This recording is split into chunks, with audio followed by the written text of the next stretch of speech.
Ce soir, nous sommes... Non, cette semaine, parce que je démarre par cette semaine, alors si je dis ce soir, ça va être chelou. Cette semaine, c'est la 900e et dernière date de mon spectacle, et nous sommes à Andrézy.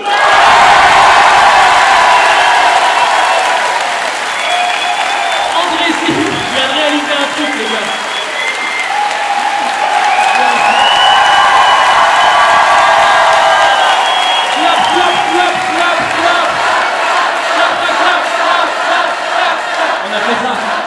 Il fait beaucoup trop chaud, donc ils disent clap à la place d'applaudir. Et là, ils viennent d'applaudir, du coup, il va y avoir des morts, clairement, derrière. Andrézy, je viens de me rendre compte, on dirait un ordre un peu. Tu vois? Eh ben, Andrézy hein, peut-être pas la garder au montage, celle-là. Hein. Je propose, des fois, vous disposez. Donc, je raconte des trucs chaque semaine en fonction de ce qui se passe dans le monde. C'est le 900e, c'est aussi la dernière vidéo de la saison. Donc c'est beaucoup de dernières, et c'est la dernière, c'est une triple dernière. C'est la dernière date de mon spectacle, dernière date de la tournée, quadruple, dernière date, enfin dernière vidéo de la saison sur ma chaîne principale et dernière vidéo de la saison sur ma chaîne secondaire, Verino Classique, sur laquelle je mets les vidéos sans montage. Ouais, en fait je vous explique. Je me suis dit, c'est tellement débile, j'ai fait une chaîne secondaire sur laquelle je mets les vidéos sans le montage. Et donc j'ai fait ça pour la 150e, et je me suis dit pendant 150 jours je vais mettre les vidéos 150 jours d'affilée. Et en fait on pourra pas mettre 150 vidéos. Parce qu'on en a perdu. Et on s'est rendu compte trop tard. Avec Nico, la semaine dernière, on a fait, elles sont où les vidéos? Bah, je sais pas, on a regardé tous les disques durs. C'est-à-dire, je suis une personne qui fait des vidéos sur Internet et qui perd les vidéos. C'est tellement l'histoire de ma vie. Je fais un truc, et pendant que je le fais, je réalise qu'en fait, je pourrais pas tenir ma promesse, tu vois. Vraiment, des fois, je me lance dans les trucs. Par exemple, je voulais des enfants. Bon, bah là, je réalise, c'est trop dur, hein. Et j'ai mis 3 enfants pour réaliser, c'est beaucoup. Là, j'ai réalisé cette semaine avec la canicule. Parce qu'il a fait un peu chaud cette semaine. Vous avez senti la canicule, vous? Oh, tu parles. Ta gueule! Il fait 1000 degrés ce soir, vraiment.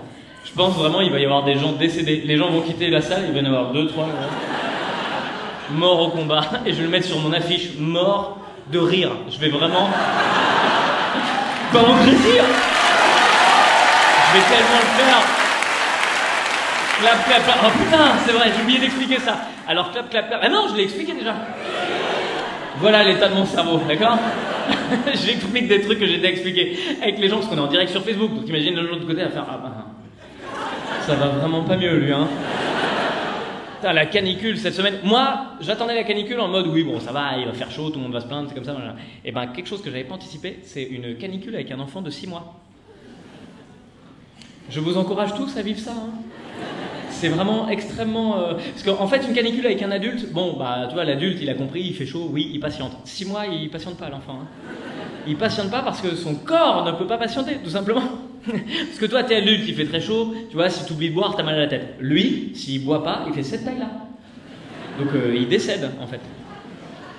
Et ben, le décès en perspective, c'est quelque chose qui met beaucoup d'urgence. Hein. Il a fait tellement chaud cette semaine.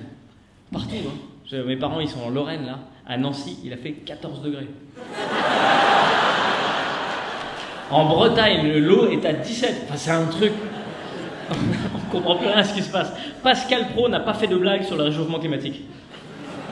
Ah, je suis perdu. Normalement, quand il y a une connerie à dire, il est là. Là, j'étais limite déçu. Je pensais qu'il allait prendre son verre en disant « Bah dis donc, j'entends parler de la fonte des glaces. Le niveau de l'eau ne monte pas. » Tu vois, un truc. Il m'a déçu. Il m'a déçu. Et pour la dernière, j'ai oublié mon texte, du coup. En fait, j'ai pas vraiment oublié mon texte. Disons que c'est le texte qui m'oublie. Et... oh ouais. Non, parce qu'en fait, j'avais oublié une blague, et donc du coup, je l'ai rajoutée après. Et donc, du coup, à tes... Ouais, c'est la chaise qui grince. C'est la chaise d'Andrézy, la fameuse chaise d'Andrézy. Elle grince en faisant un bruit d'éternuement. C'est hyper rare. Mais c'était une histoire vraie. Et donc, je sais pas comment vous vivez ça. Nous, ça fait 4 jours qu'on est planqués dans la maison avec les fenêtres fermées, les volets fermés. Tout est complètement... je veux pas qu'il y ait un fil d'air chaud qui rentre. Et donc, du coup, il n'y a pas non plus d'air qui sort. C'est-à-dire, clairement, avec toute ma famille, ça fait 4 jours qu'on respire notre propre CO2. Pour moi, c'est Mad Max à l'extérieur. Vraiment, pour moi, c'est Mad Max à l'extérieur. Mad Max. Vous êtes les premiers humains que j'ai revu en vrai depuis le début de la clavicule. Je sais, c'est pas exprès, c'est juste pour voir. Clavicule. Et il y en a qui ont dit on s'en bat les couilles. Et personne m'aurait rien dit. Vous avez tilté, mais personne m'aurait prévenu que j'avais dit clavicule à la place de canicule. C'est-à-dire j'aurais vu au montage après, et vous auriez fait désolé. Clap, clap, clap. Ah ça y est, non je me souviens. En sortant mon téléphone, je me suis rendu compte, je vous explique pourquoi, parce qu'il faisait tellement chaud cette semaine que je n'ai même pas allumé mon téléphone portable de peur que la batterie chauffe et donc réchauffe l'atmosphère. C'est vrai, hein. J'ai pas raté grand chose, hein, parce que je l'ai rallumé cet après-midi, bon ça va quoi. Le monde va toujours mal, tout va bien. Ouais, j'ai vu là en Alabama cette histoire incroyable, je sais qu'il y a des gens qui ont entendu parler. Cette femme qui était enceinte, qui s'est pris un coup de feu dans le ventre. Ouais, atroce, attends. Du coup elle a perdu le bébé, atroce. Et derrière, elle a été inculpée pour homicide involontaire sur son fœtus. Entre le rire et le vomi, c'est très très rare. Le rire parce que c'est absurde et le vomi parce que tu dis mais c'est incroyable. Il s'est passé ça en Alabama. Après c'est en Alabama, ça va. Voilà. Quand tu vois leur position sur l'avortement de manière générale, tu te dis bon, c'est vrai que là tu vois bien que le niveau moyen il est pas au niveau d'un prix Nobel. Et là dans un tribunal en plus, hein.